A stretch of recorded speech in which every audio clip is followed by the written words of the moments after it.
বিসমিল্লাহির রহমানির রহিম। আসসালামু আলাইকুম। Welcome back to my channel Neela's food canvas. আজকে আমি আপনাদের তৈরি করে দেখাবো শরবতে মোহাব্বত। অল্প উপকরণ দিয়ে এই শরবতটি আপনারা বাসায় তৈরি করতে পারবেন। তাহলে চলুন দেখে নেওয়া যাক রেসিপিটি। প্রথমে আমি এখানে তরমুজ নিয়ে নিয়েছি। এরপর তরমুজটিকে আমি ছোট ছোট পিস করে কেটে নিব।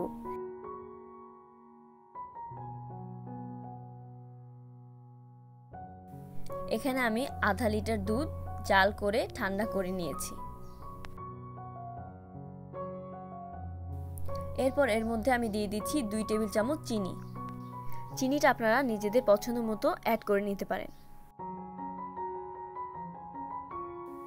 এখন এর মধ্যে 2 টেবিল চামচ রুহ আফজা দিয়ে দিব।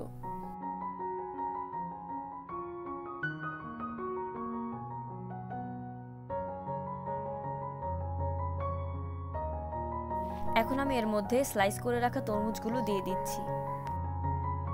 এরপর দিয়ে দিচ্ছি আইস কিউব। তৈরি হয়ে গেছে আমার শরবতে মোহাব্বত। এখন আমি গ্লাসে পরিবেশন করে নিব।